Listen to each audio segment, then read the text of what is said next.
Estás en XHIMT, Canal 7, Tu Visión. Televisa presenta un programa del periodista Ricardo Rocha. Entrevista al licenciado Diego Fernández de Ceballos, candidato del PAN a la presidencia de la República. Licenciado Diego Fernández de Ceballos, muchas gracias, antes que nada, por aceptar esta conversación, esta entrevista, pero también, sobre todo, por recibirnos aquí en su despacho, que es como una prolongación de su casa. Además está muy cerca, en la Ciudad de México. Y también, sobre todo, quiero decirles a ustedes por la disposición del candidato del PAN a la presidencia de la República, que cuando le llamé para solicitarle esta entrevista, no me pidió, como suele ocurrir en estos casos cuando se habla de política y de hombres importantes y significativos en la política de México, no me pidió un cuestionario. Suelen pedirlo de vez en cuando, o con cierta frecuencia, y usted se mostró muy abierto para charlar. Me dijo, pregúnteme lo que quiera, y antes que nada, pues, al darle las gracias reiteradamente, le quiero preguntar cómo está, cómo se siente.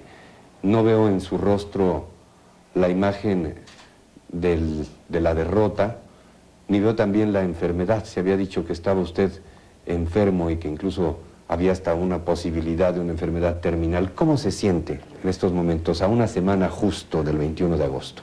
En primer lugar, gracias por esta invitación. Y en segundo lugar, la respuesta directa. Estoy bien, gracias a Dios. No tengo ninguna dolencia, estoy muy tranquilo, y como lo he mencionado desde el día mismo de la elección, profundamente agradecido con Dios nuestro Señor, porque me ha permitido llegar hasta aquí.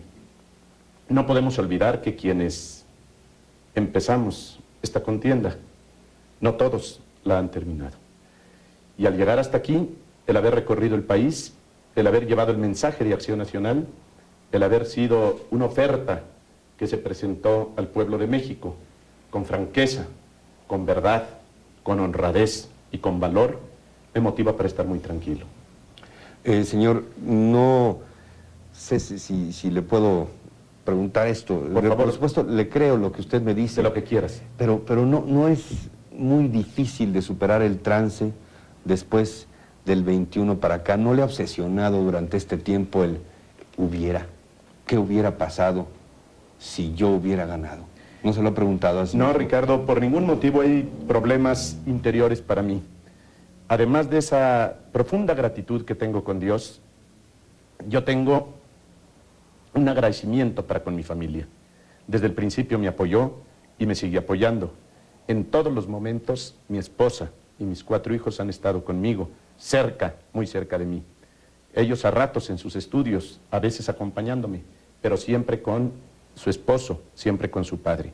Eso ha sido para mí de un valor incalculable. Pero también estoy muy agradecido con mi partido. Toda Acción Nacional me apoyó y esto es un motivo de orgullo y de satisfacción para mí. También debo de agradecerle a los periodistas, a los reporteros, a los que me acompañaron en la campaña por su gran tarea. Y por qué no decirlo en lugar destacadísimo, a millones y millones de mexicanos que me apoyaron y que me siguen apoyando. Yo no tengo ningún trauma, yo no tengo ningún problema interior, yo no siento ninguna derrota. Pienso que hay muchos motivos reales, objetivos, conocidos por el mismo pueblo, que nos deben de dejar a los hombres y a las mujeres de Acción Nacional profundamente tranquilos. ¿Pero peleó usted? Sí, claro. ¿Contendió, mejor Sí, dicho, claro, pero en sin buena lid, obsesiones. buscando la presidencia? Sin duda. Mira, yo digo que está a la vista la campaña de Acción Nacional por la presidencia. Fue una campaña que tuvo 3 características. En primer lugar, fue honesta. En segundo lugar, fue inteligente. Y fue una campaña de valor. Nadie puede decir que anduviéramos mintiendo o haciendo promesas convenencieras. Nadie puede negar que fuimos al encuentro de nuestros adversarios. Confrontamos en todos los foros donde se pudo confrontar. Fuimos a las universidades, a los sindicatos, con organismos intermedios, a plazas y calles de México, al radio, a la televisión, al debate, y en todas partes hablamos de frente, en todas partes sustentamos las tesis de Acción Nacional. Nadie nos puede acusar de cobardes o de mentirosos.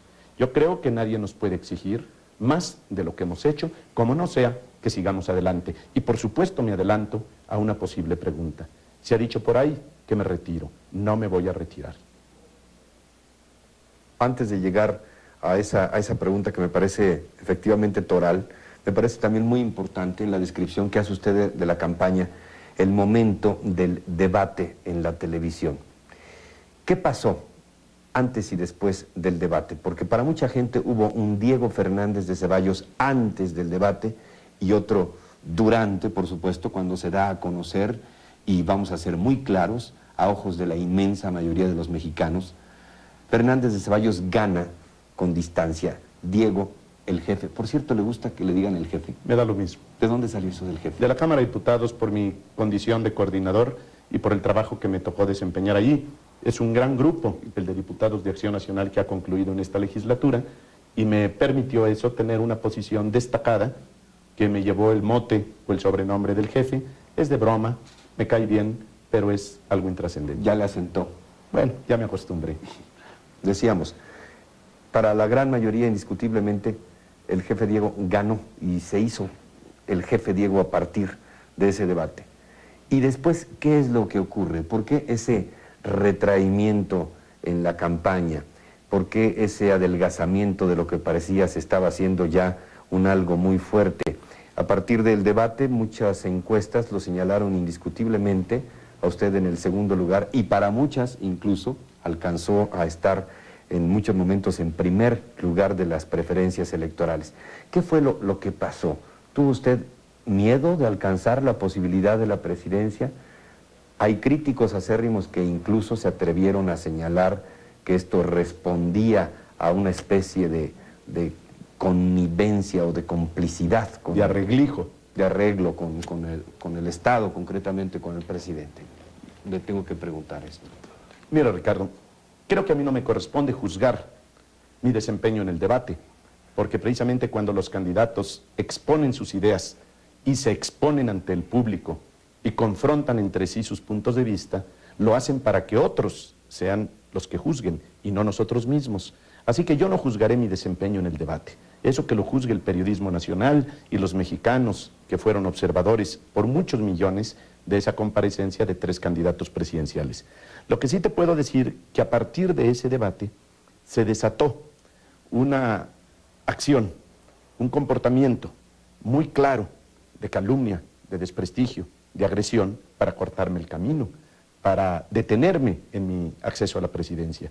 Y vinieron todo tipo de acusaciones, de difamaciones, de calumnias, unas gubernamentales, otras fuera del gobierno, de medios del sistema, y de ahí que se tuvo que recomponer el posicionamiento de una campaña y asumir una actitud diferente. No es cierto que fue mucho tiempo de desaparecer. Me empezaron a desaparecer algunos medios de comunicación, pero yo seguía en campaña, seguía, por supuesto, en la tarea de preparar el debate económico que se había comprometido el doctor Zedillo a tener conmigo y que finalmente no aceptó. Yo estaba preparando un debate, estaba con los organismos intermedios, hablando con las iglesias de este país, con el cuerpo diplomático, con corresponsales extranjeros. Yo tuve una actividad muy intensa, nunca tuve días de descanso. Lo que sucede es que después empezó a especular, como tú dices, que yo me retiraba, que tenía miedo del triunfo, que ya me había arreglado con el gobierno, y todo lo que yo hiciera a partir de ese debate era perverso. Si hacía un mitin multitudinario es porque estaba yo crecido y soberbio por el debate. Y si un día no hacía yo un mitin es porque me había dado miedo el triunfo. Creo que fue algo totalmente distinto, fue una estrategia de campaña que duró aproximadamente 2 o 3 semanas, pero de intenso trabajo, de presencia en muchos otros lugares, y yo puedo en una bitácora acreditar a quien quiera que no fueron días de descanso ni de esconderme. ¿Cuáles fueron los factores? Porque creo que evidentemente se preparó usted para esta contienda electoral, pero también hubo muchas cosas que aprender a lo largo del camino. ¿Cuáles diría que fueron los factores del resultado, y no estoy diciendo derrota, del resultado de Acción Nacional y su candidato Fernández de Ceballos? ¿Cuáles fueron los factores que más influyeron para llegar a este resultado? Bueno, yo creo sinceramente que para hablar de factores, hay que hablar de resultados. Y en los resultados hay aspectos muy positivos en esta contienda, y hay también rezagos, inercias y fraudes que no deben de continuar. Diré por lo pronto que se ha logrado una gran movilización ciudadana, que en esta campaña participaron como nunca docenas de millones de seres humanos, que fue el día de la jornada una jornada pacífica, sin violencia, y que todo ello es un gran éxito de este país. Y lo quiero destacar porque en este esfuerzo no solo está comprometido un candidato ni un partido, sino la propia sociedad en sus diversas expresiones. Fue, por lo tanto, una jornada electoral altamente positiva en esos dos aspectos. La gran participación de los ciudadanos y que fue una jornada en paz. Pero por otro lado, creo que también se acreditó, una vez más, que Acción Nacional no luchó contra partidos políticos en términos generales, sino contra el aparato del Estado. Otra vez más, la fusión y la confusión del partido oficial y del gobierno hicieron de las suyas, a través de varios factores. Uno de ellos fue el gasto social del Estado. Ese gasto social que se dirigió durante todo el año, particularmente en los meses finales, a determinar el voto de los pobres. Ese es un esfuerzo del sistema por gastar con propósitos electorales los recursos de una nación en forma deshonesta e injusta. Habla usted de Pronasol y Procampo. Y Procampo y Pronasol que hicieron de las suyas. Todavía el día de la elección se estaban entregando en algunos lugares cheques de Procampo. Eso no es justo, eso no es equitativo. Además se dio un gasto impresionante, otra vez, del partido oficial, que es obvio, que es conocido, que toda la sociedad lo vio y lo sintió y lo resintió y repudió ese gasto, contra toda ley y contra todo derecho. Quedó en letra muerta lo que dice la ley al respecto, y por más que ahora saquen cuentas y facturas de que su gasto no rebasó lo que marca la ley, eso es una gran mentira. El gasto social del gobierno, dirigido técnica y científicamente a comprar el voto de los pobres, ese es un hecho que nadie puede negar con apego a la verdad. Y por otro lado, el derroche del sistema a través del PRI para la campaña de su candidato. Pero también, junto con la gran apertura que se dio en todos los medios de comunicación, se dio una gran manipulación de la verdad, de la noticia, de los mitines, de la contienda, de la confrontación entre los candidatos. Y parte muy destacada de esa manipulación está a cargo y en contra de Televisa. ¿Qué cree usted que debiéramos hacer o qué cree usted que debiéramos haber hecho? Yo creo que en política es poco lo que se puede decir de haber hecho. Más nos conviene decir qué se tiene que hacer. Por una parte, valorar con razón y con justicia, con la mayor objetividad posible, todos los adelantos que hemos tenido en este país, en esta contienda. ¿Cuáles nuestras para fallas? Consolidarlos. Vamos a ser francos. Sí. Y en segundo lugar, detectar en dónde están esas fallas a las que tú te refieres en tu pregunta, para que se superen, no para que se cubran y vuelvan a aparecer. Yo creo que lo primero que se necesita es reconocer que todavía existe un partido de Estado que no da paso a la democracia. Esta es una realidad que se sigue sintiendo en todo el ser nacional. Una confabulación de gobierno y partido político para hacer de las suyas. Y esto está creando una presión en la sociedad que ya no es soportable. Si hoy alguien quiere hablar de que triunfó el PRI, cuidado.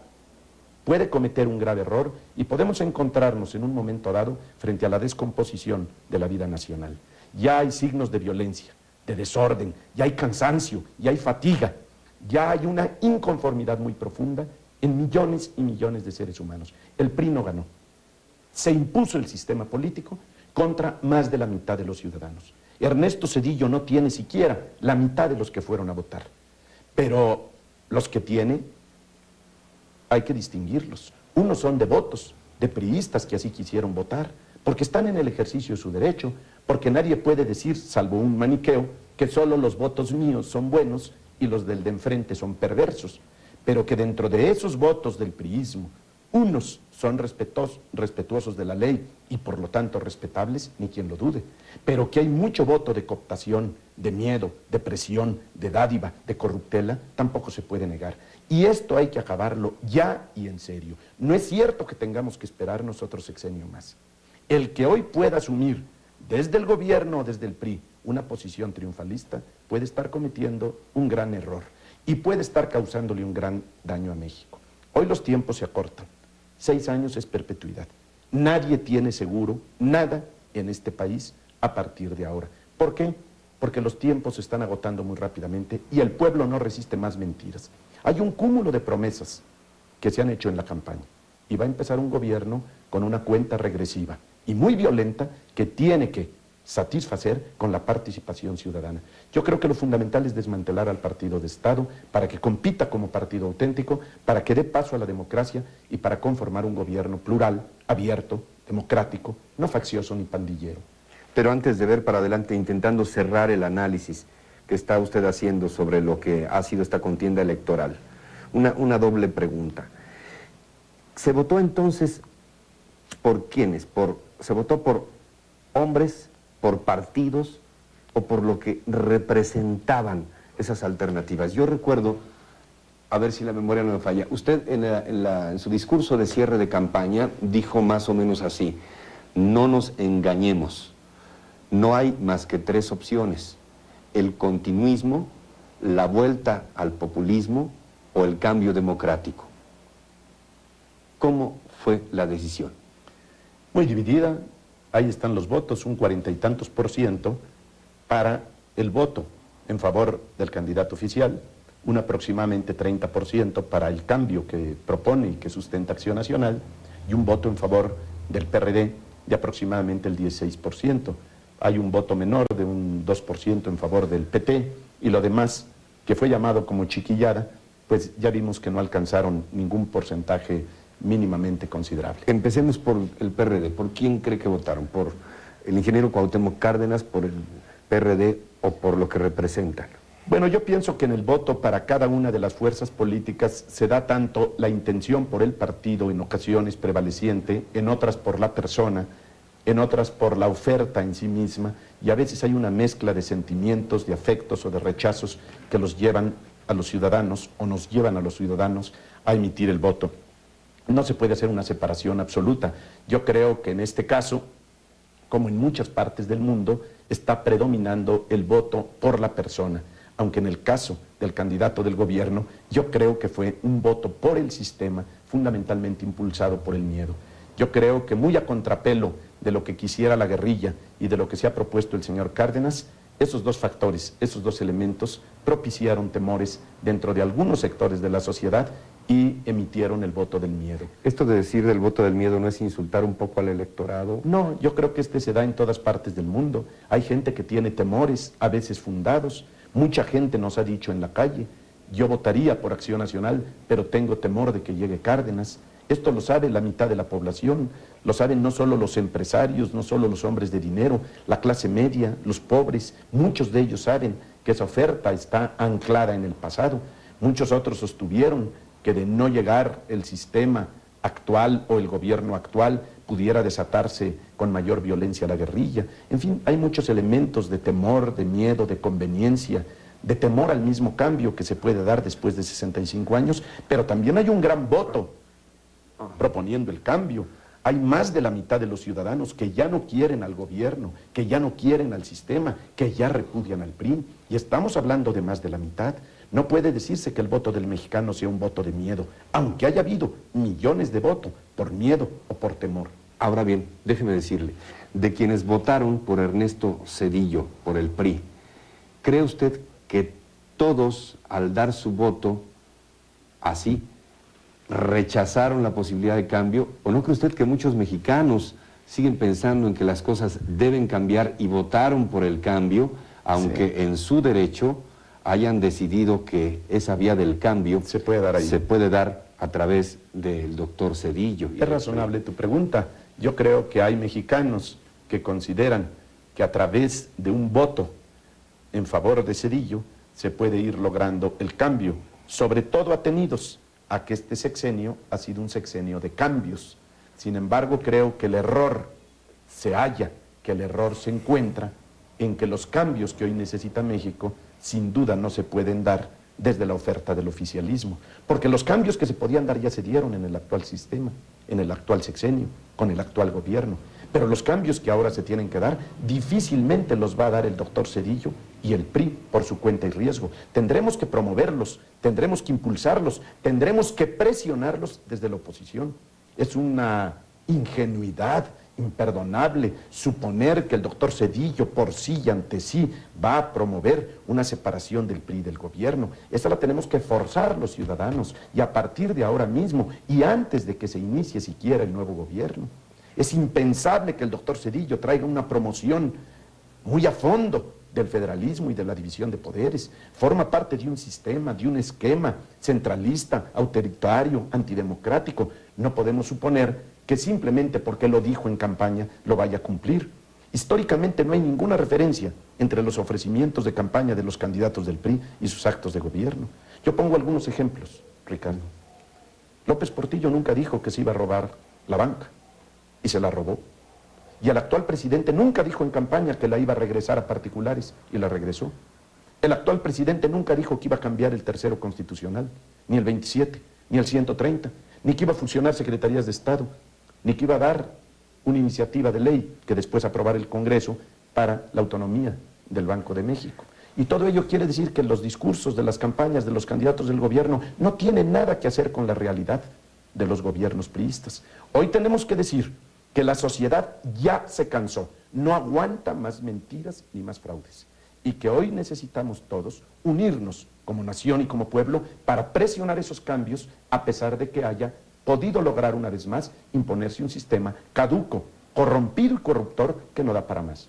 A propósito de esto que usted está mencionando, ¿cuáles son las semejanzas y las coincidencias entre lo que en un partido se conoce como la plataforma del partido, en este caso la economía? Está usted sonriendo, me parece que ya sabe por dónde voy. Sobre todo la plataforma económica y política del PAN con la actual administración del presidente Salinas. ¿Cuáles las semejanzas fundamentales, cuáles las diferencias? Te podría contestar a la pregunta no solo por lo que se refiere a las coincidencias con la actual administración, sino también con las propuestas del doctor Zedillo y con las del ingeniero Cárdenas. Mira, yo creo que desde luego nosotros tenemos como partido político un gran triunfo histórico, cultural y político, que este gobierno ha tenido que establecer una serie de rectificaciones que fueron reclamadas por nosotros, algunas de ellas desde antes de que naciera el actual presidente. Y ese triunfo político, histórico, moral y jurídico de Acción Nacional es muy nuestro. ¿Por qué? Porque nosotros demandamos históricamente que acabara el monopolio educativo del Estado. No que el Estado se desentendiera de su responsabilidad en el ámbito educacional. ¿Cómo vamos a pensar que un gobierno se desentienda de la tarea educativa si es una de las primerísimas que reclama todo país para ser grande, para ser fuerte, para garantizar su destino? Pero lo que nosotros no podíamos admitir era que el gobierno tuviera el patrimonio o el monopolio de la tarea educativa con desprecio del trabajo y de la responsabilidad de la sociedad y de los padres de familia. Ese cambio lo hemos logrado nosotros, después de 54 años de lucha, aunque sea el gobierno del presidente Salinas el que lo promueva en un momento dado desde el Ejecutivo. Pero tenemos también muchas reformas en la ley, en la Constitución, el ya mencionado 27, para tratar de liberar al campesino de todo el caciquismo, ladrón, asesino, rampante, que ha despojado al campo de México de toda posibilidad de vida digna. Y nosotros hemos logrado también que en la Constitución se modifiquen las aberraciones que había en materia de relaciones de iglesias y de Estado. Y gracias a eso el 130 se ha modificado. Y podíamos hablar todo el día y toda la noche de muchos cambios que se han estructurado en este gobierno y que son un triunfo de Acción Nacional. Yo recuerdo algunos. El Maquío, que en paz descanse, proponía desde su campaña la fusión de programación y presupuesto con la Secretaría de Hacienda. Y esa fusión se dio por este gobierno. Reclamo de Acción Nacional. Hablar con él. En tu programa precisamente lo planteó. En ese histórico programa en el que participaron el Maquío y tú, Air demandaba, entre otras cosas, esa fusión. Pero también Manuel Gómez Morín, antes de que naciera el presidente Salinas, demandaba que el Banco de México se dotara de autonomía para que no fuera la caja chica donde el gobierno de la República hiciera trampa en la emisión de moneda. Hasta hoy se está logrando. Y como esto, muchas otras rectificaciones. Yo creo que la reducción del aparato del gobierno, las grandes rectificaciones macroeconómicas que ha logrado este gobierno, que han llevado inclusive a reducir considerablemente la inflación, son propuestas de muchos años de Acción Nacional. Ahora, ¿en dónde están las diferencias? Porque no podemos hablar solo de coincidencias. En que el gobierno actual y el que viene, por lo que ha dicho, no entienden que la economía debe de ser humana. Todavía el candidato del gobierno decía, yo no entiendo qué será una economía humana. Pues claro que no lo entiende. Si ha formado parte de un equipo que deja un saldo de 40 millones de pobres, claro que no entiende lo que es una economía humana. Nosotros consideramos que la economía debe de ser humana porque es de hombres y para hombres, porque debe de tener un sustento ético, no puede quedar solo a las fuerzas del mercado o al capricho del Estado, porque tiene que ser una combinación de actividades, de tareas, de responsabilidades, de esfuerzos y de beneficios de toda una sociedad. No puede ser la economía planificada por el Estado, pero tampoco puede quedar a las fuerzas de un comercio para que gane el más bribón o el más audaz. Y nosotros hemos advertido que en este gobierno se ha concentrado la riqueza en 40 personas y que por el contrario tenemos 40 millones de pobres sin un destino cierto, sin una posibilidad de vida digna. Y esto se debe a que no se ha sujeto, no se ha sujetado, no se ha limitado la ambición y el poder. Y estamos dentro de una plutocracia soberbia que solo cuida sus intereses. Este es un saldo muy negativo que nadie puede olvidar si quiere garantizar el destino de esta nación. Y por lo que se refiere a las propuestas de campaña, bueno, ¿qué diríamos? Si vamos a las propuestas, las tres eran maravillosas. Todas queríamos mejorar el salario, incorporar a 8 millones de desocupados a las tareas productivas, mejores escuelas, mejores servicios de salud, federalismo, división de poderes, y nuestras propuestas eran todas muy parecidas. Luego, lo que sucede es que históricamente la única sustentable es la nuestra. ¿Por qué? Se vio en el debate que tú has mencionado. Solo Acción Nacional tenía un pasado que no le avergonzaba. Solo Acción Nacional podría llevar la congruencia de su origen democrático y de su vida democrática para hacer la propuesta democrática de este país. Los demás andaban hablando del presente y del futuro para ver cómo se colaban en un nuevo gobierno.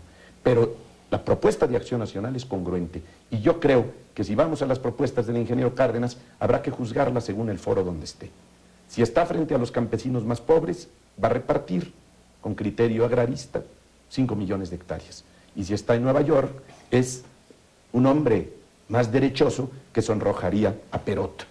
Y de esta manera es un discurso ambivalente. El doctor Zedillo se dedicó a hacer promesas, y de 10 en 10 puntos iba resolviendo por todo donde iba la problemática de este país. Ahora tiene de cerca, próximamente, si así lo califica la Cámara, una responsabilidad que afrontar al 1 de diciembre.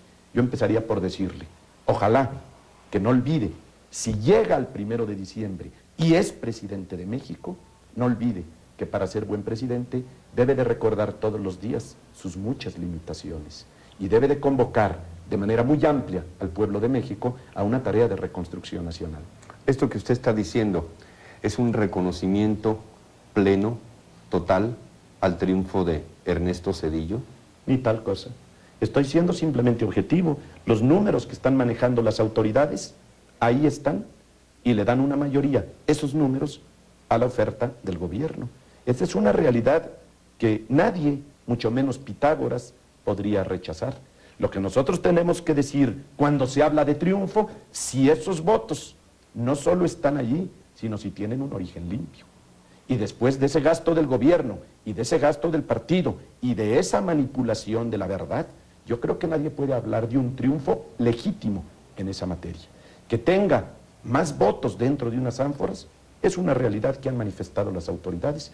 Que yo tenga algún encono, algún rencor, algún resabio contra la persona de Ernesto Zedillo, por favor, nunca he sido un hombre así. Yo le deseo a él y a Cárdenas y a los demás lo mejor de la vida, pero yo no puedo hablar de un triunfo absolutamente transparente y legítimo después de estos antecedentes, a pesar de que en la jornada electoral millones de seres humanos acudieron a votar y de que fue una jornada pacífica donde tenemos mejor ley, mejor padrón, mejor composición en la parte superior de los organismos electorales, donde hubo apertura de los medios de comunicación, donde se dieron muchos adelantos positivos en la tarea y en los trabajos electorales, pero que hubo una gran manipulación y que finalmente la plutocracia en este país hizo de las suyas, sin duda. Yo quiero decirles nada más, quiten de por medio ese gasto electorero del gobierno, reduzcan al gasto legal al PRI y quiten la manipulación de Televisa, ¿y dónde queda Zedillo? ¿Reconocería usted este triunfo en el momento en que se desahoguen todas las protestas de los partidos, en el momento en que pase? ¿Por qué se ríe? Porque yo no puedo hablar de triunfo del candidato del gobierno. Tendré que mirar en él al que obtiene un resultado matemático que le favorece para acceder a la presidencia. El triunfo tiene una connotación moral que yo no le puedo dar, no por él, no por la persona de Ernesto Zedillo. Por favor, que quede muy claro, la lucha de Acción Nacional no es contra Ernesto Zedillo, no es contra Cuauhtémoc Cárdenas, no es contra una persona en particular. Y expreso desde ahora mi más sentido respeto para todos ellos y particularmente para Ernesto Zedillo.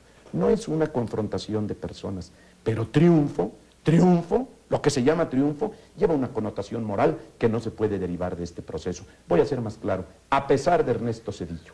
¿Reconocerá entonces qué? Los números. Los hechos, que si llega al 1 de diciembre y las cosas continúan como van, será el nuevo presidente de México y a quien le deseo el mejor ejercicio en el gobierno. Y repito, yo no estoy haciendo una descalificación a la persona de Ernesto Zedillo. Cuando estuve frente a él en el debate, le dije a él de frente lo que le tenía que decir. Hoy solo puedo manifestar para él como persona, un profundo respeto, reconocimiento inclusive a sus cualidades como ser humano, como puedo reconocer en Cárdenas y en otros contendientes y en todo el que tenga yo frente a mí, reconocer cualidades y defectos que pueda advertir en su persona. Hay para él, como ser humano, el reconocimiento de Diego Fernández de Ceballos, el respeto de Diego Fernández de Ceballos y, por qué no decirlo, mis mejores deseos en lo personal, en lo familiar y como presidente de México.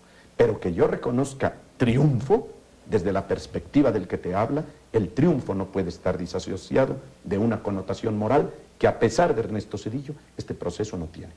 ¿Cuál sería la diferencia de lo que puede venir ahora con el doctor Zedillo y de lo que hubo hace 6 años, en el 88, cuando se dijo y se sabe que usted participó en las negociaciones de los partidos para esclarecer la situación electoral, para darle el reconocimiento al triunfo del entonces candidato Carlos Salinas de Gortari? ¿Cómo se da esta relación con él? Hace rato le pregunté sobre las semejanzas y diferencias entre la plataforma del PAN y el programa salinista. Ahora le pregunto sobre semejanzas o sobre coincidencias y diferencias entre Diego Fernández de Ceballos y el presidente Carlos Salinas de Gortari. Antes de hablar de esas diferencias y coincidencias con el actual presidente, permíteme decirte que quisiera hacer una brevísima evaluación del proceso electoral que concluyó con la designación del presidente Salinas, con la que va a concluir con la designación del presidente Ernesto Zedillo, si así lo califica la Cámara de Diputados. Yo creo que hemos avanzado mucho. Aquí no está en juego ninguna de las dos personalidades. En mi comentario están los hechos históricos que se refieren a dos procesos electorales. Sin duda, este lleva un grado de adelanto indiscutiblemente muy superior al pasado. En el otro proceso fue positivamente un atascadero que quedó concluido con la caída del sistema. Ominoso para México ese procedimiento, y que además fue una vergüenza internacional que todo mundo destacó para humillación de este pueblo que nunca la mereció. Ahora, ¿qué ha sucedido? Que en este proceso electoral se ha dado una serie de mejoras en la ley, en el padrón, en la credencial, en el diálogo de los partidos, en la participación de los ciudadanos, en la intervención de estos en el día de la jornada, que hacen formalmente distinto este proceso del anterior. El que quiera decir que es lo mismo, miente, y miente por profundo desconocimiento o por una enfermedad interior. Yo creo que este proceso es notoriamente distinto y claramente mejor que el anterior desde el punto de vista formal, comparado, por supuesto, con todo lo que padeció México en la elección anterior del 88. Pero cuestionaba usted el triunfo a pesar de los avances. Claro, pero porque voy a que subyace la estructura perversa y antidemocrática de partido-gobierno. Esto no lo podemos olvidar, Ricardo. Si nosotros queremos ser justos, tenemos que decir en qué hemos adelantado como país, como políticos, como nación, como Estado, como lo que tú quieras, pero tenemos que marcar las lacras. No podemos hacer lo que hacen otras fuerzas políticas. Las del gobierno, ¿qué cosa es lo que hacen? Todo lo bendicen, porque todo fue un éxito de la democracia. Y los del PRD todo lo maldicen. No me parece que sea justa ninguna de esas dos posiciones. Ni triunfalismo, Ni una actitud de bendecir todo como si hubiera sido inmaculado, ni de echar a perder todo el gran esfuerzo que se ha hecho con resultados en muchos aspectos altamente positivos. Yo creo que lo más importante de un político es que sea capaz de enfrentarse a los hechos y de narrarlos con la mayor objetividad. Yo creo que lo importante en mí es que sea yo capaz de reconocer los avances, pero de señalar con toda honradez las lacras que todavía pervierten el trabajo político de los mexicanos. Y ahí está la fusión, la confusión, la perversión del partido gobierno, que no da paso a la competencia, a la pluralidad, a esa contienda que marca la ley y que reclama el pueblo. Yo les puedo asegurar que si no se dan esos tres elementos de derroche y de falsificación, Zedillo no estaría con los números que ahora tiene.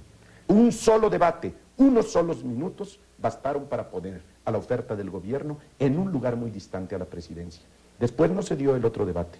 Y después vino todo un procedimiento técnico, científico, diseñado para falsificar el proceso electoral y para ir revirtiendo las tendencias que se daban en favor del candidato de Acción Nacional. Allá cada quien con lo que haya hecho. Acción Nacional y su candidato estamos tranquilos. Señor licenciado, ¿cómo hay que tratar al poder? Porque durante todo este tiempo, además del mote del jefe, su influencia en la Cámara fue indiscutible. Y también se habló de sus frecuentes visitas a Los Pinos, a la residencia oficial. Se dijo que usted había inventado con el presidente Salinas de Gortari las concertaciones y que había logrado a través de esta negociación lo que su partido no había podido durante varias décadas. ¿Cómo se da esta relación con el poder? Déjame que quite un poco la solemnidad de la plática. Y en lo estrictamente personal, por lo que al poder se refiere, te diré con Espronceda: allá muevan feroz guerra ciegos reyes por un palmo más de tierra, que yo tengo aquí por mío, lo que ocupa el mar bravío, a quien nadie impuso leyes. Yo no tengo ninguna ambición de poder. Yo estoy en esto por cumplimiento de un deber ciudadano, por convicción, por vocación democrática. Pero yo no soy un hombre de los que hacen y deshacen y trabajan y se afanan por alcanzar un poder personal. Te lo digo, no es un problema de santidad o de virtud, es de definición, es de rumbo, es de convicción profunda. En política se debe trabajar para servir, no para colocarse. Y por ello, cualquier relación mía con los poderosos es de igual a igual y sin dar ni pedir cuartel. No me interesan acomodamientos, no busco mi beneficio personal y voy a pasar a las llamadas concertaciones. Mira, ese término lo acuñaron los que en este país se roban los votos. Ese término lo acuñaron los mismos del gobierno, que después de ser descubiertos y perseguidos en sus trampas electorales, les quedaba como único refugio desacreditar a la oposición, que iba en la defensa de los votos para acabar con los mapaches. ¿Y qué sucede? Que se va deformando de tal manera la historia que en este país queda Acción Nacional como el que asume el papel de concertacionador. No se dice con quién concertaciona. Y no se dice tampoco, para hablar en esos términos peyorativos, que en la mayoría de los procesos conflictivos electorales, los interlocutores no fueron Acción Nacional y el gobierno, sino el PRD y el gobierno. Y en la historia queda, en esa historia mentirosa y deformada, que Acción Nacional es el que trafica con los votos y el que chantajea al gobierno del presidente Salinas y el que lleva agua a su molino. Yo le dije en el debate al señor Cárdenas, cuando insinuó el caso de Guanajuato, que yo tenía 28 expedientes dispuestos para empezar a hablar con él de cara a las cámaras de televisión de las llamadas concertaciones. ¿Cuál es la verdad? ¿De cuál quieres que tratemos? ¿Guanajuato, por ejemplo? Por ejemplo. Muy bien, mira, este caso, que es el más sonado, se puede reducir en pocas palabras y profundizamos en él hasta donde tú quieras. Ramón Aguirre llega como candidato del gobierno y llega trampeando, que es lo único que sabía hacer, falsificando su credencial de priista, lo cual podrás decir, bueno, pues eso le importa al PRI, no a los demás, pero es el principio de la mentira. Se identifica con una credencial de priistas firmada por un jefe de partido que había dejado de ser jefe en la fecha en que se suscribía su credencial. Pero también entra con una credencial de elector falsificada y se dio cuenta de ello a través de los medios de comunicación. La entrada de ese señor en el proceso fue de un truán, de un tramposo. Y así fue todo el procedimiento hasta concluir ¿con qué? Con la calificación de la elección, en donde la Cámara de Diputados mayoritariamente priista le daba el triunfo a Ramón Aguirre. Este es el fin del proceso electoral de Guanajuato. Pero Fox y los guanajuatenses... ¿Por qué tanta gente dijo que ganó Ramón Aguirre entonces? ¿Cuáles fueron las Pues muchos medios de comunicación. No, los medios de ejemplo, comunicación vendidos dijeron que ganó Ramón Aguirre. Las actas no lo dijeron. Además había todo un proceso legal acumulado de pruebas indiscutibles y de documentales públicas que acreditaban todo lo contrario. Era la gran estafa del siglo que solo se podía consumar con una calificación en manos de priistas en la Cámara de Diputados. ¿Y qué sucede entonces? Vicente Fox, con miles y miles de guanajuatenses, no aceptan los resultados de ese colegio electoral tramposo y mayoritariamente priista. Pero ya no había ley, ya no había proceso, ya no había argumento o autoridad que invocar o a quién invocar. Y de esta manera están en la calle reclamando que Ramón Aguirre no entre a Palacio de Gobierno. Y Ramón Aguirre renuncia. Esto es historia, todo México lo sabe. ¿Qué sigue después de su renuncia? Que esa Cámara de Diputados designe a un interino. Ya no hay otro proceso comicial. En ese momento solo queda la designación por el Congreso priista. Y se pregunta ¿por qué no Fox? Por dos razones. La primera, porque siendo mayoritariamente priista y Fox, que había catalizado todas las inconformidades, nunca podría ser designado por aquellos. Pero en segundo lugar, era suicida que Fox quedara como interino. Porque si queda como interino, por una sencilla razón, Ricardo, porque esa misma Cámara podía convocar a 2 meses más una elección y dejarlo fuera de la jugada. Ponerlo como interino era automáticamente descalificarlo para que fuera un gobernador por 6 años. Hubiera sido una estafa política que Acción Nacional pretendiera que Vicente Fox quedara en un interinato si en 2 meses más se podía convocar elecciones y dejarlo fuera de la contienda. Pero Fox no ha sido gobernador. Pero si hubiera sido interino, ya no podría competir. Y de esta manera, ¿qué fue lo que reclamó Acción Nacional? Con Fox a la cabeza y con miles y miles de guanajuatenses, que hubiera un gobernador de extracción panista porque la plaza era nuestra. ¿Con qué se hace la política? ¿Con la cabeza, con el corazón, con el estómago? Yo creo que la verdadera política se debe de hacer con la conciencia, que implica cabeza y corazón. Estábamos en Guanajuato, ¿y por qué no nos vamos bajando un poquito de regreso? Yo quisiera regresar a Los Pinos, pero pasamos por Querétaro. Y yo recuerdo mucho, en una ocasión, que me tocó estar junto a usted en un informe de un gobernador, y ante lo prolongado del aplauso, y ante las numerosas caravanas y genuflexiones, recuerdo solamente una expresión que volteó, me vio y me dijo, ¡qué abyección! Pero lo noté realmente indignado. ¿Cómo hay que tratar, insisto, al poder? ¿Cómo eran sus conversaciones con el presidente Salinas de Gortari? ¿Cómo siguen en Los siendo? Pinos? ¿Cómo eran? Directas, de igual a igual, de mutuo respeto, de franqueza, para construir fórmulas de solución a los problemas que tratamos.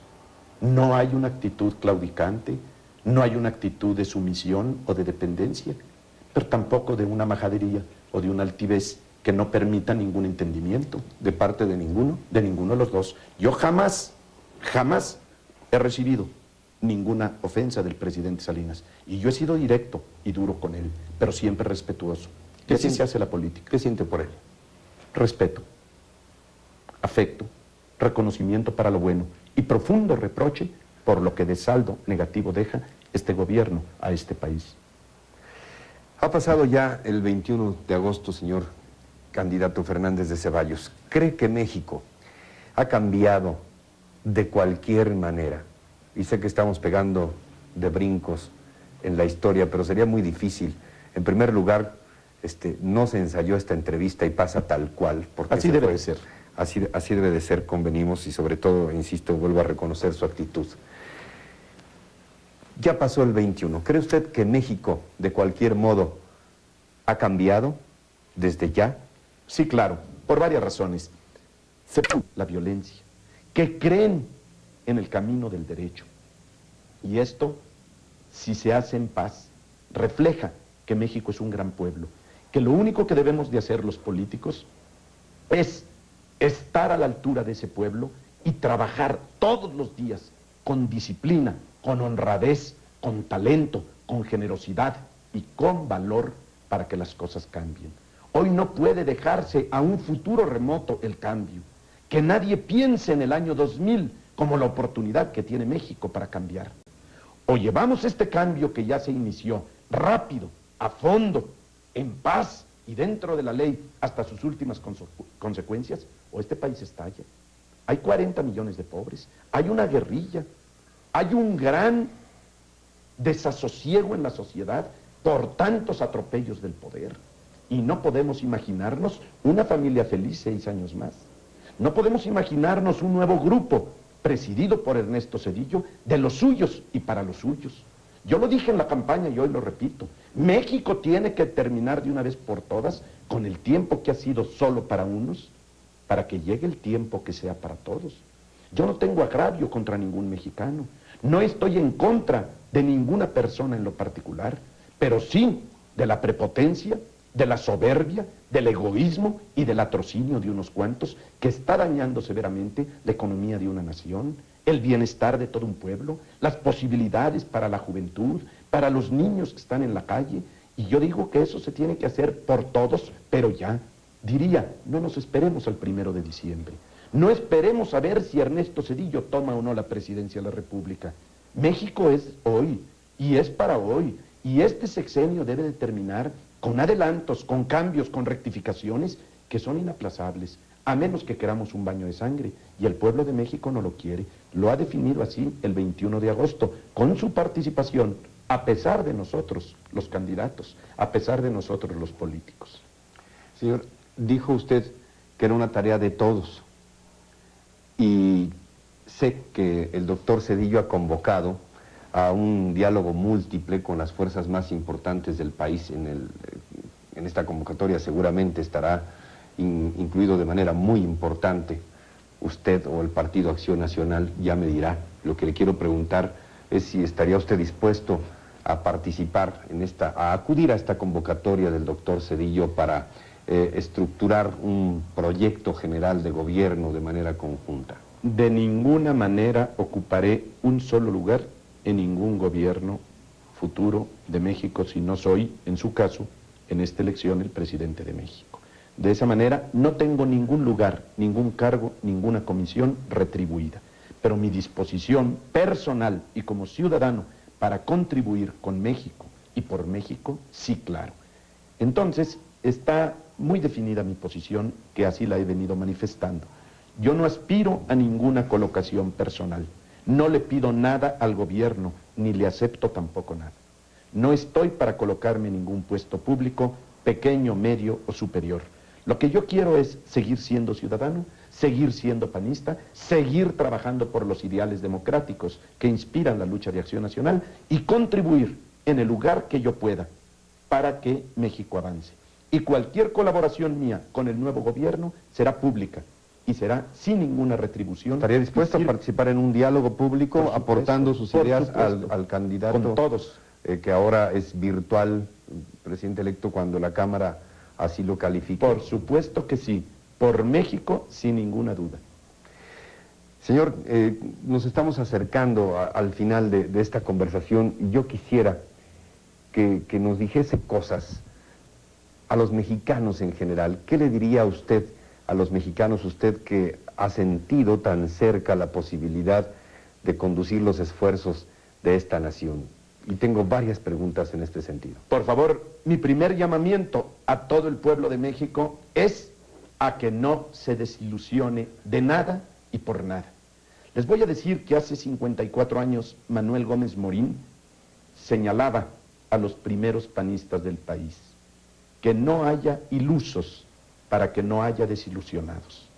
Hoy sé que 9 o 10 millones de mexicanos que votaron por Acción Nacional tienen sentimientos encontrados. Por una parte, la profunda satisfacción de enfrentarse a un sistema injusto, prepotente, arbitrario y tramposo, pero al mismo tiempo tienen el sentimiento de que ese sistema se impone a través de procedimientos como los que hemos señalado. Yo les diría que el triunfo moral es nuestro, que no podemos ni debemos claudicar, que si tenemos realmente en nosotros la idea de un México justo, de un México próspero, hoy es tiempo de consolidar esa fuerza que no se debe disgregar, que no se debe perder, que no debemos abrigar rencores o resentimientos, que otros por enfermedad tengan frustraciones o rencores, qué pena, pero nosotros no tenemos lugar o espacio para nada negativo en el alma. El triunfo de Acción Nacional es bien claro. Yo les diría algo.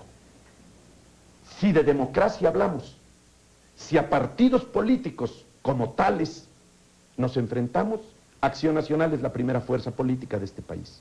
La primera. Ahora, frente a nosotros y por encima de nosotros está el sistema plutocrático que tiene que terminar.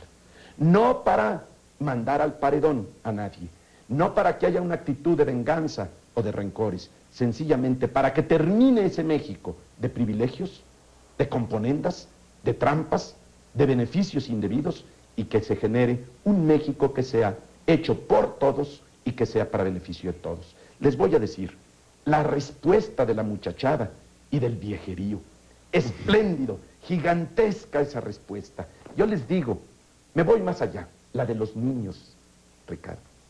Les digo como ser humano, si la única respuesta que yo hubiera recibido, única como candidato, al final y como saldo, la respuesta de millones de niños mexicanos, yo como ser humano estaba más que pagado, más que retribuido.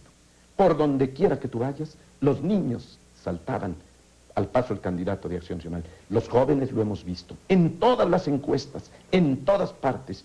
Y si esos jóvenes se han decidido por el cambio, y si esos jóvenes han tenido confianza en Acción Nacional y su candidato, mi llamamiento es muy claro. No desistan, que no haya ilusos, para que no haya desilusionados. Esta es una tarea de todos y para adelante.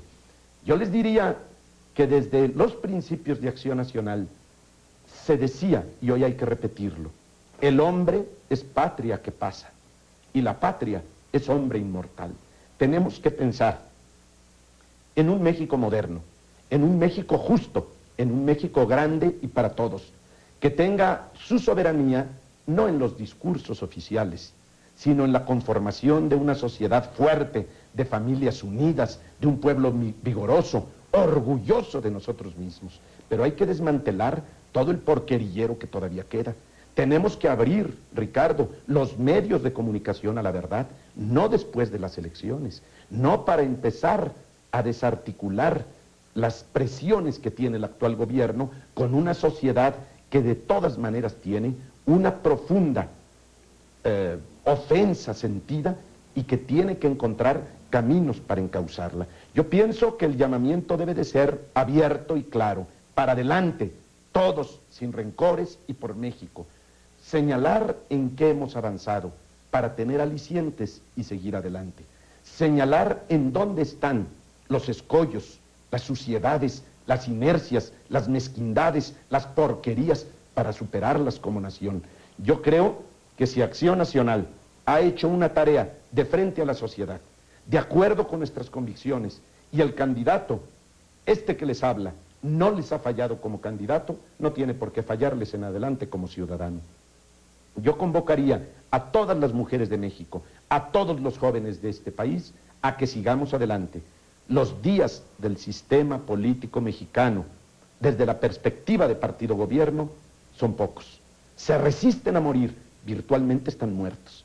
Este triunfo no ha sido del PRI ni de su candidato. Si hay algún triunfo democrático, es del pueblo, que otra vez opta por el camino del derecho, que se decide por la paz y que quiere así construir un futuro mejor. Ellos tienen en todo caso una victoria amarga y muy comprometida con el tiempo y con la historia. Ahora bien, ¿qué le diría Diego Fernández de Ceballos particularmente a los más de 9 millones de mexicanos que votaron por él, ¿cree usted que tiene derecho a dejar la política y a dejar la vida pública? No. Y decirles con permiso. No, pero así fuera un solo mexicano el que hubiera votado por mí, o ninguno, yo no dejaría la política. Porque para mí la política no es un pasatiempo, no es una actividad optativa. La política para mí es un deber moral de todo ciudadano. Esto no quiere decir que me vaya a reciclar en un proceso mesiánico, ayatolesco, de estar al frente de todas las luchas por la democracia, porque nadie me lo ha pedido, ni soy yo quien de autonombrarme redentor del pueblo. Pero que voy a estar, por supuesto, en la primera línea política para dar todo lo que yo pueda dar por México, sin duda. Pero no me interesan cargos, candidaturas o algún protagonismo. Pero le puedo preguntar algo. Sí. Tiene usted 53 años. Y sabe usted, a los 59, se es todavía muy joven, particularmente en política y particularmente en México, donde, pues ya sabe usted que se estila que muchos funcionarios o líderes tengan de 80 para arriba. Sí, no es mi caso. Mira, ¿buscaría la presidencia? Le pregunto no tengo concretamente. ninguna intención de volver a buscar la presidencia por varias razones. Si se lo pidiera el partido, mira, si lo pidiera la gente, no, si hubiera multitudes. No hagamos especulaciones, si hubiera... no me interesa. Y te voy a decir por qué. Hay varias razones. Una de ellas, este pueblo es un pueblo muy joven. Y necesita darse siempre paso a los que vienen junto o detrás de nosotros. No es posible llegar a ese proceso morboso de estar y de repetir y de volver. Cualquier circunstancia puede venir. A ningún desafío le tengo temor. Ninguna posición que me reclame mi partido la habré yo de rechazar. Pero que yo tenga o abrigue siquiera la idea de volvernos a encontrar dentro de 6 años con una candidatura, jamás lo he pensado, ni me pasa por aquí, por una razón muy ¿Usted sencilla. cree que ya cumplió, que ya hizo su papel, que además de todo lo sigue haciendo como un factor muy importante postelectoral? Yo creo que puedo y debo ser un elemento importante en este país. Lo que me reclama mi conciencia es de que haga yo un gran esfuerzo para no correr 2 posibles errores. Uno, el subestimarme, y otro, el sobreestimarme. Ese es el gran reto que tiene hoy Diego Fernández de Ceballos. Si se oculta, si se va, si se repliega, si se subestima, puede cometer una gran injusticia a esos 9 millones o 10 millones de electores. Pero si me sobreestimo, si me considero el llamado de Dios para encauzar las fuerzas democráticas de este país, me parece que voy a hacer un ridículo de los que ya hay conocimiento en México. Yo prefiero asumir una actitud honrada, consciente, serena, de que tengo un futuro por delante, que puede ser de un día, de un minuto o de unos años, y que si tengo buena disposición para servir, y sobre todo para buscar otros valores, otros seres humanos que puedan venir a reforzar la tarea, para fortalecer a mi partido, para incorporar en él a hombres y mujeres que están dentro de la sociedad y que quieren trabajar, encontrar nuevos liderazgos y prepararnos no solo para la jornada que vendrá dentro de 6 años, sino para estos mismos días de cambios donde el gobierno de la República tiene que rectificar y donde el nuevo gobierno tiene que ser distinto y mejor. Yo creo que estaré cumpliendo. Pero no tengo ningún propósito personal, por muchas razones. Yo soy de los hombres que saben que todos tenemos la muerte en las pestañas, que el que proyecte a largo plazo su vida, a lo mejor está cometiendo un gran error. Lo importante es vivir cada minuto, cada instante a plenitud, como seres humanos inteligentes, racionales, trascendentes. Y de esta manera yo estoy en activo. Soy un ciudadano completo, cabal, panista como siempre, que va a seguir en la trinchera de la democracia, aceptando que vendrán más acusaciones, más calumnias y el golpeteo que suele venir siempre que se hace algo por el país. Pero no me han detenido ni me van a detener. Yo simplemente les digo, hoy Acción Nacional tiene más fuerza política que nunca en 54 años. Es una fuerza que no se deriva de Diego Fernández de Ceballos.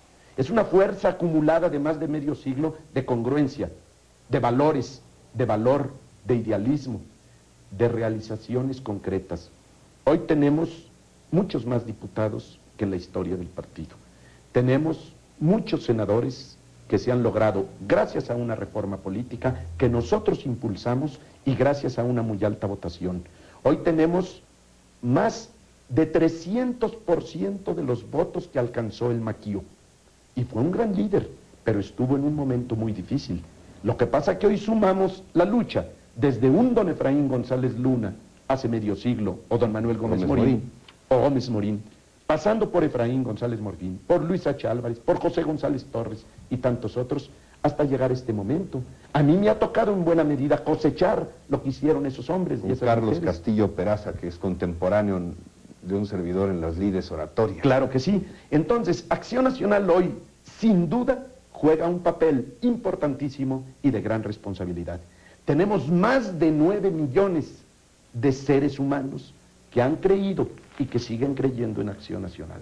Son más de 9 millones de conciencias, de voluntades, de corazones, de manos que están dispuestas a trabajar por este país. Yo no les puedo dar la espalda, pero tampoco puedo asumir una posición de enloquecimiento, de vanidad o de soberbia. Yo debo de ser el mismo de siempre, el que trate de lograr en todo momento dar lo mejor que llevo por mis convicciones, y así lo voy a hacer. Señor, han también entre estos logros de esta actual contienda, o de los resultados de la contienda, se han consolidado indiscutiblemente como la segunda fuerza política. La primera, mi amigo. La demás es el gobierno. ¿Por qué? Pues el PRI no existe. Por favor, esa es una estructura electorera, es un... ¿Cree que ya se caparazón. acabó? Bueno, nada más déjame hacerte esta pregunta y no me la contestes porque la sabe todo el pueblo. Si en el PRI no toman en cuenta a los priistas para elegir a sus candidatos, no es partido político. El dedazo sigue siendo la norma. Eso no es un partido político. El PRI, sin la estructura burocrática del poder, no creo que saque los votos ni de Álvaro Pérez Treviño, que por cierto aplastó a Pablo Emilio Madero. Pablo Emilio Madero se dedicó únicamente a injuriarme toda la campaña y recibió el más profundo desprecio de la sociedad. Yo digo que el PRI no es un partido político, debe serlo. Y lo necesita.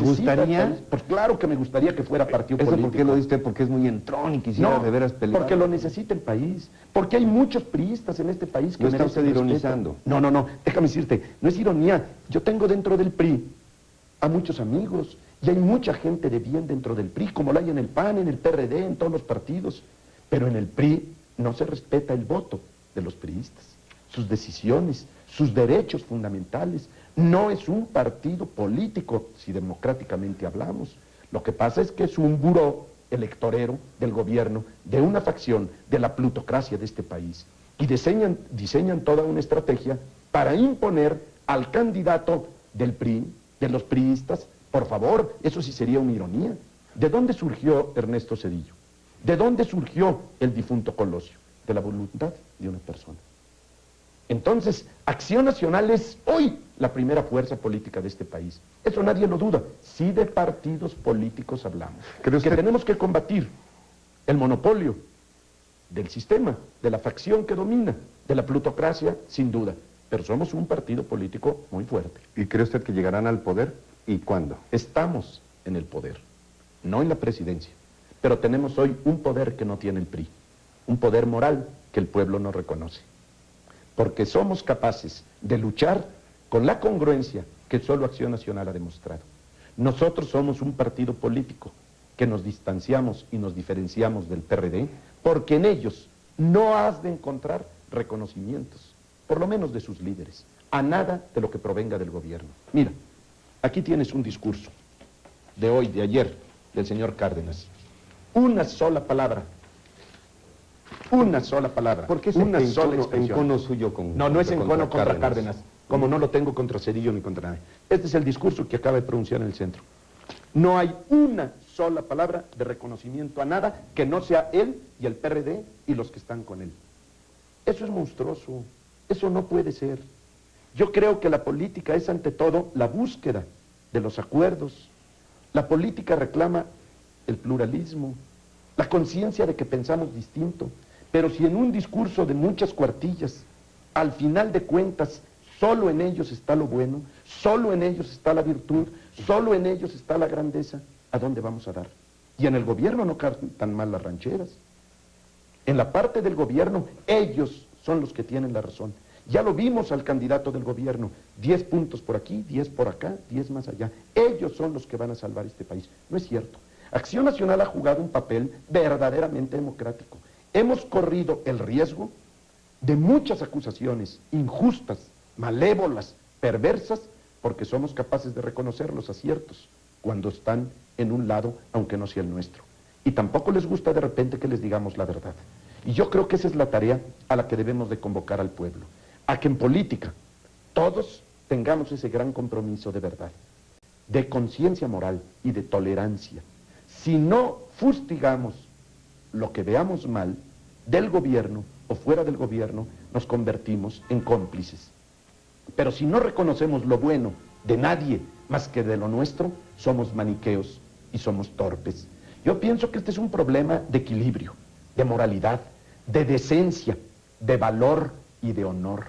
Y eso lo tiene Acción Nacional. Yo creo que en el PRI y en el PRD también hay personas capaces de reconocer estos bienes y estos valores. Pero las fuerzas como tales no son así.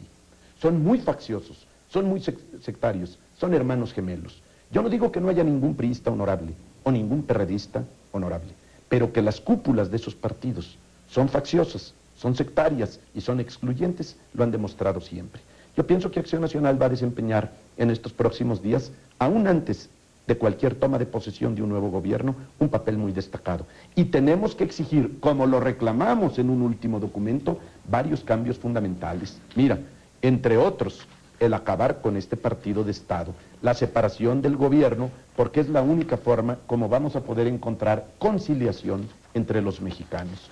Si nosotros logramos, como aquí pedimos, que proceda a desvincularse este gobierno real y claramente en todos los órdenes del partido oficial, que se haga efectiva la prohibición legal de utilizar con propósitos partidistas y facciosos los colores de la bandera. Nosotros reclamamos, gracias, poner fin de inmediato al presidencialismo centralista y respetar en serio y cabalmente la división de poderes, la soberanía de los estados, la autonomía de los municipios, poner fin al monopolio informativo del Estado y dar plena vigencia a la libertad de expresión e información consagrada en la Constitución. No podemos seguir con un Televisa que manipula. Y nosotros necesitamos llamar a la nación, todos, a conjuntar un gran esfuerzo de todos los sectores productivos, de todas las organizaciones e instituciones intermedias, para lograr un gran esfuerzo en el ámbito económico, porque hay un flagelo contra la economía popular. Y tenemos que abrirnos de inmediato a una reconstrucción del poder político, empezando por el judicial, para que haya justicia en este país. En este país la justicia se compra y se vende. Y muchos jueces juzgados debieran ser. No es posible que la justicia sea para los hombres del dinero. No es posible que México se divida entre todo para unos pocos y nada para la mayoría. Y tenemos todos que hacer la tarea. Yo les deseo a todos, a Televisa, un gran papel para el futuro. A ti como persona, a todo tu equipo, mi agradecimiento. A quienes te han permitido estar aquí o te han mandado a esta entrevista, mi afecto personal y mi reconocimiento. Y el deseo que todos contribuyamos cada día a ser mejores como seres humanos para hacer un país más grande y más bueno para todos. Pero yo no he terminado. Porque, por favor, con toda libertad. Porque quiero confesarle que, bueno, es obvio que traía yo algunas preguntas, tomé algunas notas, pensé en este par de días desde que se concertó la entrevista vía telefónica. Quiero decirles que, además de nuestro encuentro casual en aquella ocasión y alguna ocasión que nos saludamos más, alguna otra que nos saludamos de lejos, no había tenido yo nunca la oportunidad de conversar con el licenciado Diego Fernández de Ceballos. Y bueno, por supuesto, decía yo, traía yo algunas cosas, tomé algunas notas, algunas preguntas, pero por supuesto la mayoría de las preguntas de esta conversación han surgido de lo que yo estoy escuchando de usted y me sugiere cosas. Hace un rato hablaba de la muerte, dejó de hablar de política por un momento para hablar de la muerte en un sentido metafórico y hablar de los tiempos y de los espacios cuando se refería a la trascendencia. Y no sé por qué extraña asociación de ideas quisiera que le dijera algo a tres personajes. Fíjese usted qué disímbolos personajes. ¿Qué le diría? Y también al principio de esta charla lo mencionó. ¿Qué le diría a estos personajes a los que de ningún modo podría usted tener enfrente. Sería imposible que usted tuviera enfrente, pero tal vez quisiera decirles algo. ¿Qué le diría a quien empezó pero no terminó esta contienda? ¿Qué le diría a Luis Donaldo Colosio en estos momentos? En primer lugar te diré algo sobre la muerte, si me permites. Yo creo que hay una subcultura de la muerte. Todos hacemos broma de ella, pero la mayoría le teme a la muerte. Este es un grave error. Las bromas están bien, pero el temor no, por muchas razones. La primera, porque cuando la muerte es, nosotros ya no somos. No hay por qué temerle. Cuando la muerte es, nosotros ya no somos. ¿Por qué le vamos a temer? En segundo lugar, la muerte es inevitable. Y si es inevitable, lo inteligente es aceptarla como algo que habrá de venir. Además, la muerte no tiene por qué ser el mal de todos los males, sino la solución de todos los males y para siempre. Yo creo que la muerte puede ser, sobre todo para los hombres y mujeres de fe, para los creyentes en una religión como la católica a la que yo pertenezco, el principio de la vida. Y para mí la única tragedia como cristiano es separarme de Dios, no morirme. Tú me viste en campaña siempre desafiando cualquier riesgo y tranquilo. Nunca me viste con guardias o pistoleros. Siempre anduve entre la gente, corriendo los riesgos propios de un momento y de una realidad de violencia que acababa de privar de la vida a un candidato. Y de esta manera yo voy al encuentro de mi muerte, tranquilo y en paz. ¿Qué le diría a Colosio? Hombre, en primer lugar, que me sigue doliendo la forma tan cobarde como fue asesinado, pero que en última instancia deseo recordar de él al joven, al mexicano, que manifestaba ideas e ideales que no pudo realizar. Que yo tampoco puedo quedarme en el mito del apóstol de la democracia, porque con el afecto profundo que siento por él y con gran respeto, sobre todo después de su muerte, él también formaba parte de un sistema antidemocrático y esto lo registra la historia y esto la verdad reclama que se diga. En todo caso, le deseo que esté en plenitud de dicha. Yo siento un gran recuerdo por Luis Donaldo y su familia, como una familia joven que merecía vivir, que tenía la oportunidad de llevar a cabo sus ideales en la política y que al margen de sus errores y de sus pasiones, como todos tenemos, nunca mereció un final trágico, violento y cobarde como el que se le impuso. Y lógicamente, para su familia, mis mejores sentimientos. ¿Cuál otra pregunta sería? ¿Qué le diría a un hombre que pareció detener el tiempo por un instante histórico y que pareció marcar el inicio de este periodo de 8 meses, de los primeros instantes del 1 de enero de este 1994? ¿Qué le diría a Marcos? Que siga con toda fidelidad sus ideales, pero que deponga las armas. Que su lucha es buena, es limpia, es noble, pero que las armas no le pueden seguir manchando de sangre las manos. ¿Qué le diría a uno de los fundadores del Partido Acción Nacional, allá por los 30? ¿Qué le diría ahora sobre esta experiencia suya tan intensa de estos meses? ¿Qué le diría a don José Fernández de Ceballos? Mi padre efectivamente en 39 suscribió el acta constitutiva de Acción Nacional. Aquí está su fotografía y allá la de Manuel Gómez Morín y la de Efraín González Luna, también fundadores de Acción Nacional. Le diría que gracias por su ejemplo.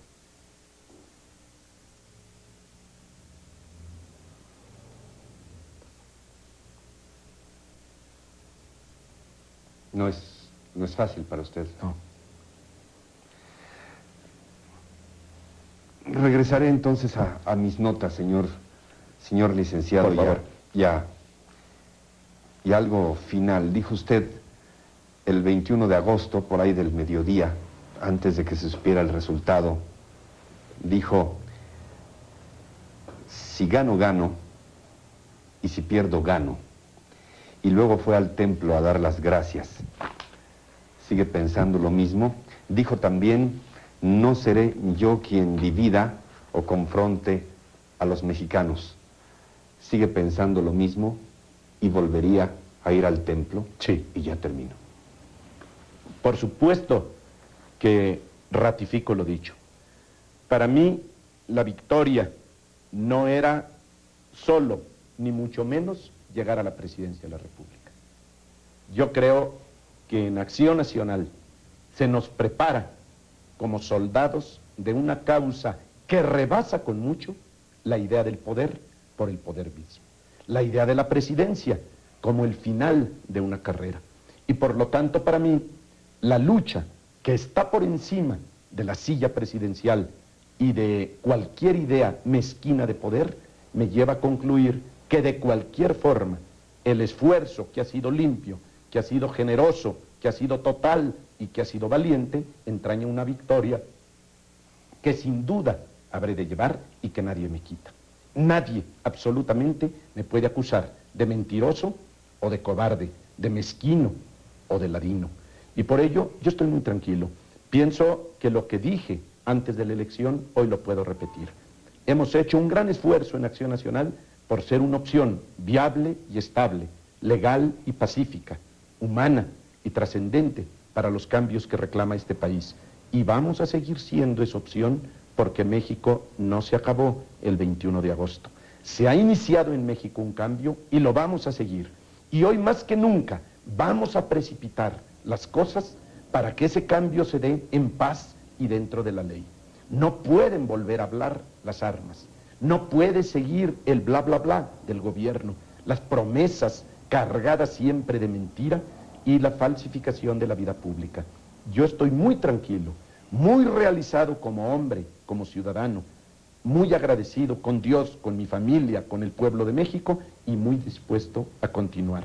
No hay en mí ningún dejo de frustración o de derrota. Ciertamente no hemos logrado hoy la presidencia de la República, pero hemos logrado algo que vale mucho más.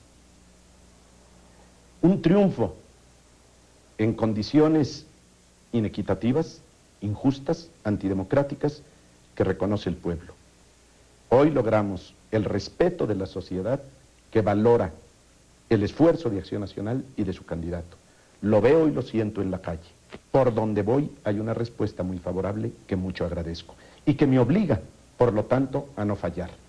Dije que como candidato no habría de fallar y que fuera cual fuese el resultado de la elección, yo seguiría al servicio de esta causa y yo siento un gran compromiso con esos millones de mexicanos y tenemos que consolidar esta fuerza por la democracia y por México. No duden que mientras yo tenga vida, habré de estar en esta trinchera con Acción Nacional y por México. Licenciado Diego Fernández de Ceballos, candidato del Partido Acción Nacional a la presidencia de la República. ¿Algo más que usted quiera añadir y que probablemente no ha expresado porque no se lo pregunté? Algo que se nos haya quedado en el tintero. Nada, gracias.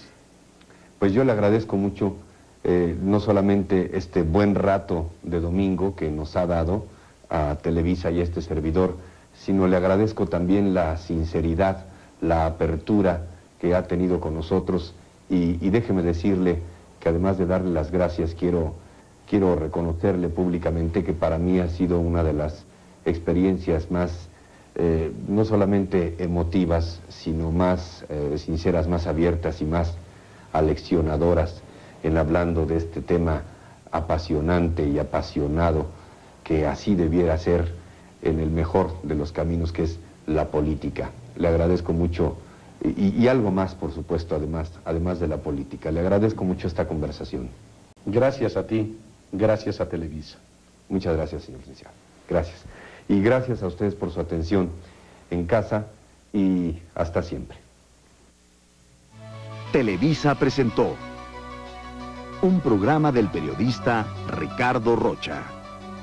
Entrevista al licenciado Diego Fernández de Ceballos, candidato del PAN a la presidencia de la República.